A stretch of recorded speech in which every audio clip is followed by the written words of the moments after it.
All right, speaking of the Holocaust, anti-Semitism in Europe has been exploding over the last few years, and Belgium in particular has made headlines several times. And joining us now to discuss this issue during her very special visit to Israel is the governor of Antwerp province in Belgium, Professor Cathy Berx. So, first of all, thank you for joining us, and let's talk a little bit about the rise in anti-Semitic incidents that we've seen in Belgium particularly. Why do you think this is the case? Why is this happening? Well, it's hard to say why it is, but of course it's staying in our history. We have it already in 1980, 1982. I still remember as a kid that there was a bombing in the middle of the diamond sector. Mm-hmm. It was against a synagogue and some people died. But probably it goes back to the war. So in 1942, there were razzias also in the neighborhood where I live, and almost 24,000 Jews were deported via Mechelen to Auschwitz and lost their life.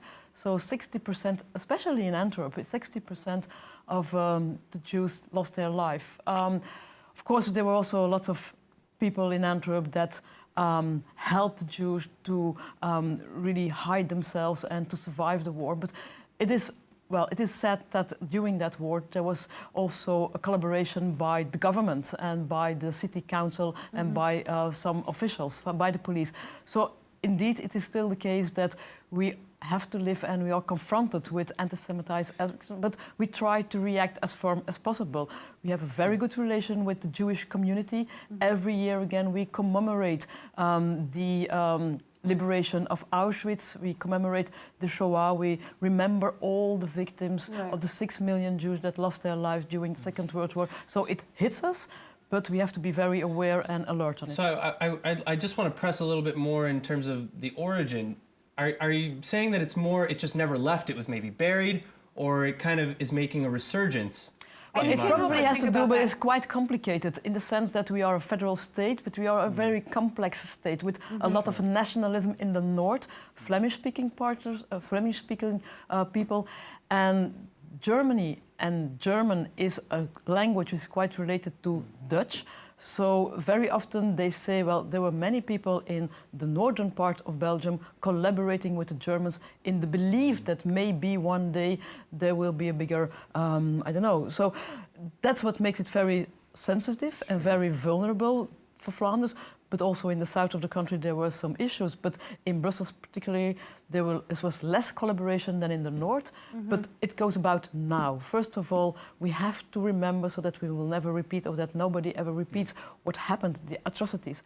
It is a big stain on the history, and we have to be very alert. And now you see that government and the governments and main people in government, they are very alert and they do not accept any issue at all on anti-Semitism, but we have to be very alert. That's you know, and I just can't help but think about the view among Belgian people regarding Israel. I mean, this is your first time here in Israel? This is my first visit to Israel. Okay, so it will be interesting to hear just kind of what your take is on coming here, because I do think that there could perhaps be a connection between anti-Semitism and the view towards the state of Israel and its right to exist. Is that a fair statement to make? No, I don't think that anybody doubts about the right to exist of Israel. But very often they give critique also on the policy in Israel, and maybe underneath there might be some issues about what is the relationship between Israel and the Palestinians and so on. But still, I think there's nobody, you can hardly find anybody in Belgium that does not respect, of course, and that does not accept the right of existence of Israel. But they do not have to be naive, because they have to be very well aware of all the threats, of all the issues also, and they have to understand what's at stake, I think. But just coming back on the anti-Semitism, just one thing, because mm-hmm, that was very sensitive. Last year we had a carnival, and carnival is like Purim. Parade, yes, yeah. the That's what yes. So there you see that they don't even realize how it hurts people. So there's a lack of empathy. Mm-hmm. And you do not portray Jew people in the way they did. We also had some columns in the newspapers. But the good thing is that there was a good reaction. So people say, sure, we do not accept it. Okay, this column, is it seems malicious innocent, at all, or is it just ignorant? Oh, is it just ignorant?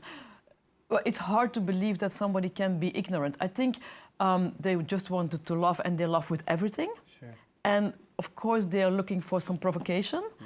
And the provocation becomes an aim in itself, not realizing, because Aalst is not Antwerp, and in Antwerp, of course, we know we have a large Jewish community, we cherish the Jewish community. So for us, it was as shocking as it is for you.